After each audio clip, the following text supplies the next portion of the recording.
महाप्रभु तांको स्त्री कोभली भाव में हनौଛନ୍ତି पूरा संकीर्ण एमती ढली जाइए जेहेतु सेपटू तो देखा जाऊन तो महाप्रभु में ढलिकी जो आमर बर गछटी अच्छी से गचर साइड में महाप्रभु देखुथे पत्नी कोभली भाव में आसी ठिया होती। आज पवित्र हेरा पंचमी महाप्रभुंकर सबुठारु बड़ गुरुत्वपूर्ण दिवस आज विस्तृत आलोचना पाई मो सहित जोड़ी जाइछंती नवकिशोर पति महापात्र सीधा सड़क प्रतिक्रिया नवा आपण एकाधारे जड़े वरिष्ठ सेवक नैष्ठिक ब्राह्मण ता सहित प्रभु सुदर्शन होती आपणकर बाड़ीग्राही आज माँ महालक्ष्मी जो स्वतंत्र विधि स्वतंत्र पर्व रही संपूर्ण व्यवस्था टी आपण ही संपूर्ण करते कौन संपूर्ण व्यवस्था जिते महालक्ष्मी समस्त बंदोबस्त होपटे संध्या आलती बढ़ीज संध्या आलती बढ़ला बाड़े महास्नान होगापर आम पाक खबर जीव आम महालक्ष्मी नहीं आसिक रथ कला पाखे पहुँचू से आमर सहदूप टेरा पड़ी पूजा बसी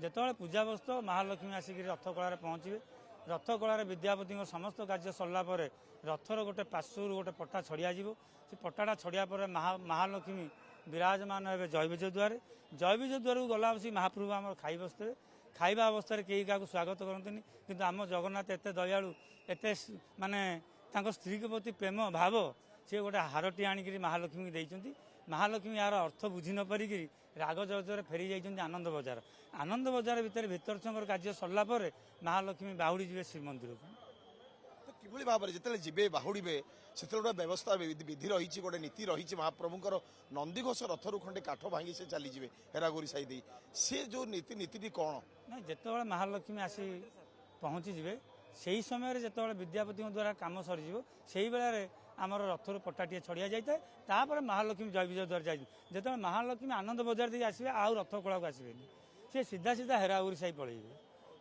तो ये जो रही जिते बाहुड़ा यात्रा पुणी प्रभु जीवे पछरे जाऊे से गजपति नर निकट अटकी जीवे से नीति कौन जो गजपति पाखे ये चिठी पहुँची माँ को रथ एवं प्रभु रथ पहुँची जा सिंहद्वार गजपति जेहेतु आम सहर रजा तांको पाखे जेहेतु अभियोग आई सी केतबले अन्याय करेंगे ना न्याय विचार करेंगे गजपति महाप्रभु रथ को रोकी चिठी महालक्ष्मी पाखु आसी जेहेतु अभियोग कर महालक्ष्मी अभियोगर विचार करेंगे देशर रजा तेणु महाप्रभु रथ को गजपति महाराज रोकी जिते विद्यापति महालक्ष्मी नहीं आसवे रथ कलार पहुँचे चुंबन जो अधर हारटी कहुए से दिन गोटे अधर हारटी महालक्ष्मी दिज्व अधर हारटी पिंधि सारा महालक्ष्मी ओडियाणी भेषे थे जगन्नाथ को देखी थे से राग जर्जर पुणी थे श्रीमंदिर को फेरी जाइए और माधव मुझे कहते जेहेतु मुझे आज मो स्वामी मत चाहिए माधव से कहते जे आपड़ कौ भेषे थे ना ओडियाणी भेषे थे ना ओडियाणी भेषे आपड़ केमी देखिए जी जगतर नाथ जगन्नाथ ताकू जी देखुचे जगन्नाथ अनै तेणुक आपड़ ओडियाणी भेषे थी जगन्नाथ को देखिपारि ना या पर जहाँ नीति आ कार्यक्रम थी महालक्ष्मी श्रीमंदिर को फेरला बाहुड़ा रथ आसिक श्रीमंदिर लगे जो पुणी नीलाद्री विजय पुणी माँ से राग थमी न अभिमानिनी सी से अभिमान से जो राग थमी न महाप्रभु पुणी केमिति मनइबे जिते रथ यात्रा सरी जाइए आमर नीलाद्री विजय महाप्रभु हो जाइए समस्त नीलाद्री विजय पढ़ुं महाप्रभु आउଛନ୍ତି जयविजय आमर जो गरुड़ स्तंभ पाखे विद्यापति जो जगन्नाथ को बंदापना करदे बंदापना सरला जगन्नाथ जाकर जयविजय द्वार पहुँचे एपटे महालक्ष्मी सेवक सेपटे जगन्नाथ सेवक द्वार बंद हो जाए जिते द्वार बंद हो जाए से कली झगड़ाटा आरंभ होता है जिते कली झगड़ाटी आरंभ होता है मत से समय मिलता है जेहेतु मुझे दीर्घ 30 दिन है विश्राम करनी आज हूँ 2 घंटा से मत समय मिलता है एक कली झगड़े मुझे मझे खसी जाए और नृसिंह मंदिर पाखे मुझे विश्राम करता है जिते कली झगड़ा सरीज जिते महाप्रभु रत्न सिंहासन विराजमान हे जिते महाप्रभु टोटाली विराजमान होकर वर्ष सारा रुंधा होकर बसी सारे से मत डक जाए मुझे सर्वांग करता 3 ठाकुर को बंदापना कलापर सीढ़ी खोला होता है आज रथ यात्रा ये सरी जाए पूर्व आउ गोटे नीति थाए महाप्रभु रथरू छाड़ी चारमाल पर रही था महालक्ष्मी चाहणी मंडप था से जो वचनिका थाए से विधि पुणी कौन जिते समस्त रथ पहुँची जाइए महाप्रभु आसुँच गजपति की महालक्ष्मी चिट्ठी देती से चिट्ठीर कौन गजपति महाराज न्याय कले से महालक्ष्मी आसते चाहणी मंडप देखा जिते देखिए आप चाहणी मंडप महालक्ष्मी विराजमान होती ଏପଟେ ଗଜପତିଙ୍କ ଦ୍ୱାରରେ ମହାପ୍ରଭୁ ବିରାଜମାନ ହେଇଛନ୍ତି। ଆପଣ ସେଠି ଦେଖିବେ ମହାପ୍ରଭୁ ତାଙ୍କ ସ୍ତ୍ରୀକୁ କୋଉଭଳି ଭାବରେ ହନଉଛନ୍ତି, ପୁରା ସଂକୀର୍ଣ୍ଣ ଏମିତି ଢଳି ଯାଇଥିବେ।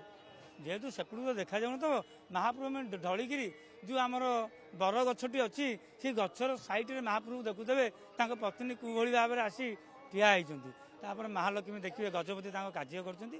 ଗଜପତିଙ୍କର ଯେଉଁ କାର୍ଯ୍ୟ କରିବା କଥା ସିଏ କରିଛନ୍ତି ଏବଂ ମହାଲକ୍ଷ୍ମୀ ଧୀରେ ଧୀରେ ଆସିକି ରଥ କଳାରେ ପହଞ୍ଚନ୍ତି।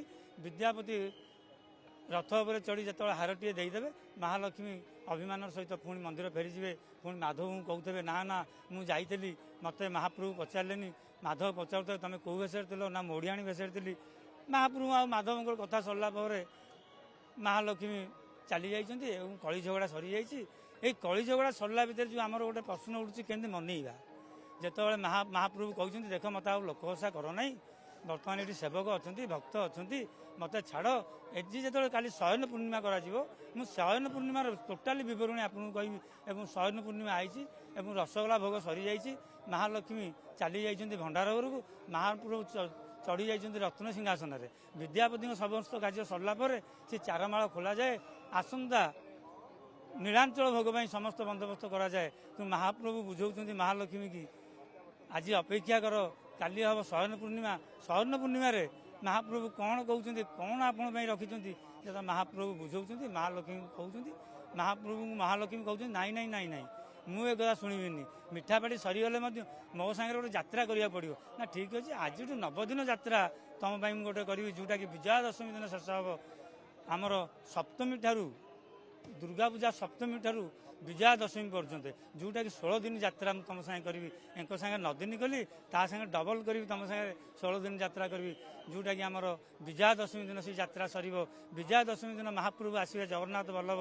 ସେଠି ଯେଉଁ ଅସ୍ତ୍ର ଦେଇଥିବେ, ଯାହା ଯେଉଁ ଅସ୍ତ୍ର ନେଇଥିବେ ଅସୁରକୁ ବଧ କରିବା ପାଇଁ, ସମସ୍ତ ଅସ୍ତ୍ରକୁ ଶ୍ରୀମନ୍ଦିରରେ ପରିତ୍ୟାନ କଲା ପରେ ମହାପ୍ରଭୁ ବାହାରିବେ। ବିଜୟା ଦଶମୀ ଯାତ୍ରା ଏଇଠି ସମ୍ପୂର୍ଣ୍ଣ ରଥଯାତ୍ରା ସରିଯାଇଛି। ନିଶ୍ଚିତ ଭାବରେ ବହୁତ ବହୁତ ଧନ୍ୟବାଦ। ଇଏ ଥିଲେ ନବକିଶୋର ପତି ମହାପାତ୍ର।